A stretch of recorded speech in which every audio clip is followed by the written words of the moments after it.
Hello everyone, welcome to CSR's online classes. C as in content, S as in strategy, R as in revision. So this video will be our series on environment MCQs. It will be a series on environment MCQs. In my previous videos, I have already started a series on history MCQs. So that will continue. So this series is on environment MCQs.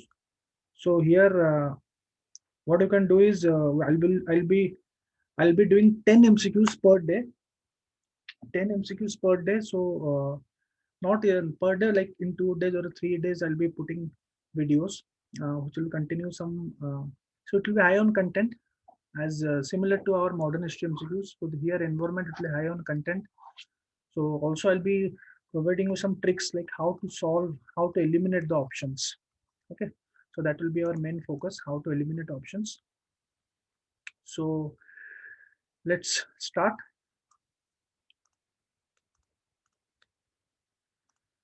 So the first question, the future of rail report is published by which of the following? We all know in UPSC nowadays, every year one report question is coming. So we need to know, it will be a direct question, either you know or you don't know. So the future of rail report. So here the word is rail. When the word is rail, so it is very obvious that there will be option of Ministry of Railways, even World Bank is a very common international organization. Labor, so we can eliminate labor because labor and rail is nothing, like there is no commonality. Even World Bank also we can eliminate. So now um, the thing is between International Energy Agency and railways. Mostly people will go for Minister of Railways, but it is also the wrong statement. It is International Energy Agency, IEA. So IEA has published this particular report of the future of rail report. So, so basically, it studies how the role of railways can be used to minimize environmental impacts. How railways can be used to minimize the environmental impact in this report they have published. Now, the thing is, IEA is totally an IR topic. It is an IR topic. International Energy Agency is 1974, and this comes under OECD, Organization of Economic Cooperation and Development. Now, OECD India is not a member. India is not a member of OECD, but India is an associate member of IEA. India is an associate member of IEA. Okay. So these are IR topics. Basically, IEA is an IR topic, but because it is related to environment, so I had put in this particular series because it's related to environmental impacts, how railways can be used for reducing environmental impacts.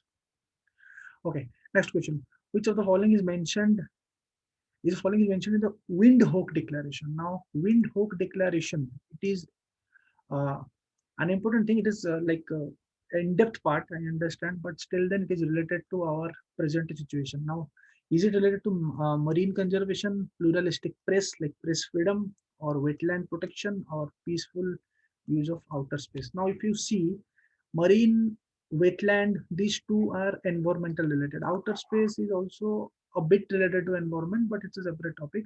This is totally different. Press. Now you can guess from there, like if you see these two are common things, they'll always put in options some common things like very easy to recognize. Marine conservation is always in news, wetland is always in news, but the real answer here is pluralistic press. Now see, now press freedom is also an issue in current affairs nowadays. Press everywhere, press is in news in India, looking at the ongoing situation, ongoing political situation. So Windhoek Declaration happened in 1991 for promoting independent and pluralistic press under UNESCO. So there are a lot of declarations, suppose UNFCCC, UNCBD, UN desertification, everything are different conventions related to different categories. Now Windhoek Declaration is related to independent pluralistic press. It happened under UNESCO. Now the World Press Freedom Day is 3rd May. Now the 3rd May is celebrated as the World Press Freedom Day. Now this is the 3rd May is that date when this declaration happened, Windhoek Declaration. That's why it is in news. So you have to know. Windhoek is nothing but the capital of Namibia. Okay. Next, consider the following about the National Seismic Program. The National Seismic Program, it's a current affair, always in news, contemporary topic. It aims to undertake a fresh appraisal in all sedimentary basins across India to have an understanding of hydrocarbon potential. Yeah, seismic process, it is correct. Seismic program, it will have a fresh appraisal or also sedimentary missions. It is under the Ministry of Earth Sciences. No, this is wrong. This is absolute wrong statement. National Seismic Program is under Ministry of Petroleum and Natural Gas. You have to remember. It looks like Earth Sciences, but no, it is not Earth Sciences. It is Ministry of Petroleum and Natural Gas. So National Seismic Program is under the Ministry of Petroleum and Natural Gas. Okay. Next, consider the following statements about National Committee for Strengthening Maritime and Coastal Security. Now, this is a committee, very important committee, always in news. These are contemporary news. Now, this body coordinates all matters related to maritime and coastal security. Yes, it looks like it will be a correct statement. Now, it is headed by secretary, that is a bureaucrat under Ministry of Shipping. Okay, fine. It looks it is correct. Yeah, secretary of Ministry of Shipping secretary will be heading this committee, but it is a wrong statement. Now, NCSMS is headed by Cabinet Secretary. You have to remember it is headed by Cabinet Secretary, the highest position of civil services, Cabinet Secretary. Okay. So these small things you have to remember because it looks like secretary, maybe secretary will be heading this committee. They will try to trap in these kind of sentences. They'll try to trap because you feel like okay, maritime hai, coastal security hai, तो Ministry of Shipping का secretary head कर रहा होगा. So no, it looks like, but it's not the right statement. Okay, it is headed by Cabinet Secretary. Okay, next question number 5. Consider the following about Green Port Initiative or the Project Greens Initiative. Now, Green Port Initiative is also in news. First statement, this project will have two verticals. One is Green Port Initiatives and one is Swachh Bharat Abhiyan. Okay. It, it will make only major ports cleaner and greener. Now, the second statement is it looks extreme. We'll look into it because here the word is only. This initiative comes under Ministry of Shipping. Okay. Now, basically, what happens is when you see an extreme sentence, you will think, okay, it is a wrong statement. So, you'll start eliminating two. So, you'll feel like answer 1 is 3, but it is wrong. Answer is all. It is a unique statement. Well, it's not like every extreme sentence is a wrong statement. It's not like that. Nowadays, UPSC has come to know key people are trying to uh, eliminate in this kind. So, they are knowingly putting extreme sentences. Now, all the three options are correct about Green Ports Initiative. Now, Green Ports Initiative is a contemporary topic. It's still there. It's still happening. So all the statements are correct. Okay. So basically, it's not in an old news. It is still there. It is still there. You have to remember it's still there. And this initiative has two verticals: Green Port Initiative, Swachh Bharat Abhiyan. It will make only major ports. Only major ports. It does not. The scheme will not include minor ports. Remember, cleaner and cleaner. It will make major ports. The funds are arranged by the major ports for establishment of solar power project. Remember, for these ports, the funds are arranged by the major ports only for establishment of solar power project, and no funds are released from the ministry. No funds are released from the ministry. Remember, it is under that scheme, and I mean to say the scheme is under this ministry, Ministry of Shipping, but no extra funds are released. Okay. Okay. Now this is an in-depth question. Consider the following about Toronto Principle. Now, Toronto Principle. What is this Toronto Principle? Now, first statement is it is a fossil fuel. It is a fossil fuel divestment or divestment, whatever you can pronounce. It's not a disinvestment, it is divestment, DIVESTMENT strategy that aims to move investments away from coal companies. Basically, it's saying it's a fossil fuel divestment strategy means anything we are moving away from fossil fuel. We are not investing in fossil fuel. We are moving away from. We'll invest in something which is not fossil fuel oriented. That principle. Okay, fine. It aims to implement the principles of the Paris Agreement of 2015. Okay. Now, these type of questions, if you know, you can answer, or else you can't answer. Okay, because these stuff will not be available in any kind of book. These are all in-depth current affairs, always in news. Now, Toronto Principle, first statement is correct. It is a fossil fuel divestment strategy that aims to move investments away from coal companies.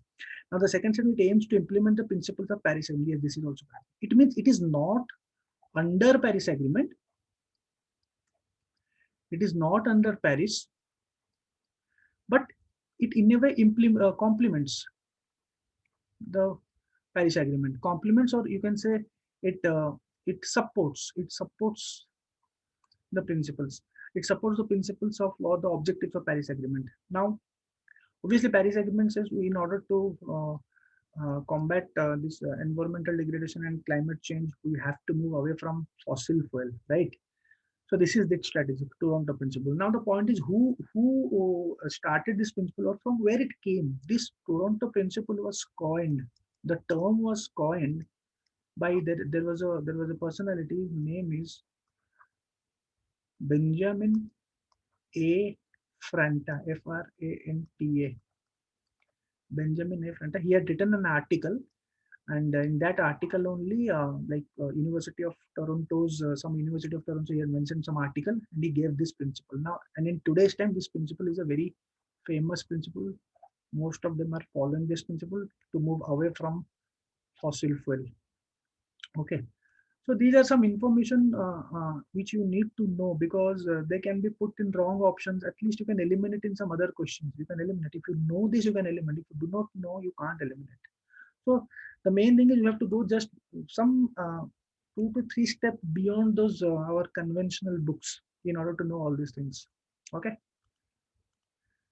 So the same thing I had written the Toronto principle. Since it is related to Paris Agreement, so I had put this question because it is related to Paris Agreement. It is not under Paris Agreement, but it is related because the principles in a way it is supporting the Paris Agreement. Okay. Next question is also very important. The Natural Capital Declaration was launched at which of the following? Natural Capital Declaration. Rio Summit. Rio Summit happened 1992. The Earth Summit. Rio 10 2002. Johannesburg. This one happened in Brazil. This one happened in Johannesburg. Rio 20 2012. This one also happened in Brazil. Stockholm Conference 1972. It happened in Stockholm. Now, which is the correct statement? Now, this is purely factual. If you know in depth of all these three, all these four, then only you can answer, or else you can't answer. Because these four names you already know. Somewhere or the other you have gone through this, but in-depth information.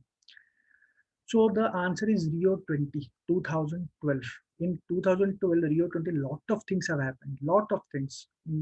Even in Rio 10, lot of things have happened. So this particular natural capital declaration happened in Rio 20, 2002. Now see, the natural capital declaration was launched at Rio 20 summit in Brazil. It is an initiative of the global finance sector and was signed by 40 CEOs to integrate natural capital considerations into loans, equity, fixed income, and insurance products, as well as accounting, disclosure, and reporting frameworks. It means what I'm trying to say is they are including the natural environment into our economic angle. So the point is they're adding the environment stuff into economic angle to put all these parameters into economic.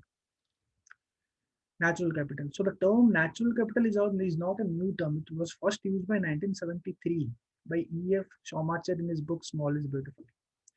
So National Capital Declaration happened in 2012. That is Rio 20. Okay. So it is related to see Rio 20 is a static topic. So जाहिर सी बात है हमको अगर Rio 20 जान रहे हैं तो Rio 20 के अंदर में क्या क्या हुआ था वो भी जानना बहुत जरूरी है because UPSC anything can come. You can't even guess कि क्या आएगा क्या नहीं आएगा. You can't say anything.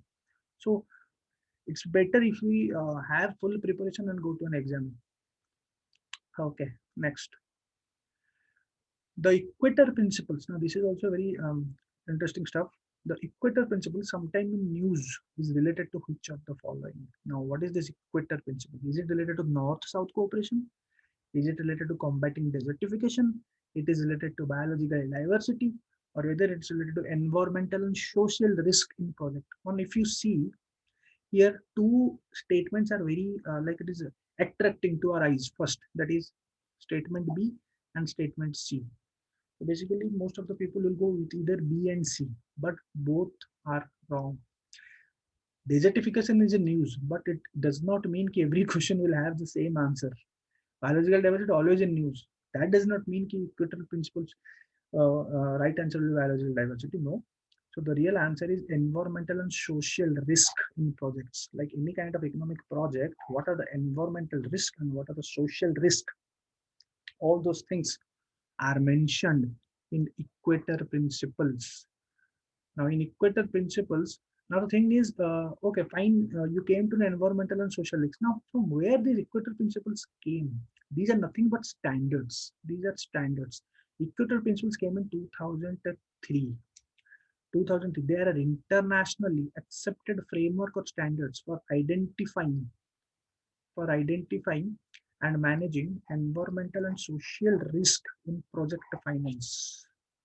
Like any, for example, any international bank is giving a loan to a project. Okay, obviously, if you are doing a project, so it will have some environmental risk and it will have some social risk, right?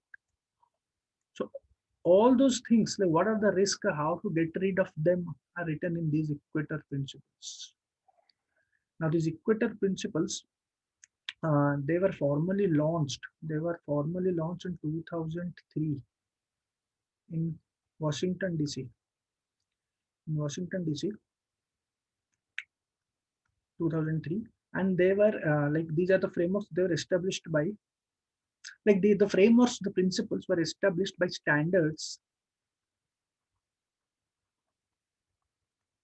established. They were based on the standards established by International Finance Corporation. International Finance Corporation is a part of World Bank Group. Okay, all this information, please make a note. These all things are very, very, very important. Okay, so equator principles came from the principles are based on some standards established by IFC, International Finance Corporation, and International Finance Corporation is a part of World Bank Group. There are 5 institutions under World Bank Group. Now, World Bank Group is a IR topic. I'll be covering it in my IR series. You can check my IR series. I've already started my IR series. 2 videos already there. You can go and check there. If you want some really good content, you can go and check there. Okay. So equator principles, you can use these. See, these are some stuff which you can use in mains way forward. If an environmental question comes, you can use in mains way forward. You can use so that the answer will also look very like it will look very dynamic, different from others. Okay. Next, question number 9. Consider the following statements about UNEP. UNEP is United Nations Environment Program. FI. FI is Finance Initiative. Okay. It is an intergovernmental organization among the UN members that tackles climate finance. Okay, fine. Let us see. Point number 2. Only 2 financial institutions from India are UNEP FI signatories. It is saying under this UNEP FI, only 2 financial institutions from India. If you know, only you can answer. Now the thing is, second statement looks wrong. First statement looks right. First statement looks right. It is an intergovernmental organizations among the United members that tackles climate change. To some extent, it looks nice also, but this is a wrong statement. Only 2 finance institutions from India are UNEP. So only is there. So it looks extreme. It looks wrong, but it is right. Only 2 banks or financial institutions are there under this, and it is not an intergovernmental. No, it is a public-private institution that tackles climate finance. Okay. So see, the thing is, whatever looks right, it may be wrong. So you have to be very vigilant in how you are answering UPSC prelims. Okay, so basically it is a public-private partnership established between UNEP and the global financial sector. Like a lot of financial institutions globally, it is there. So all those came together with UNEP. They brought a public-private partnership.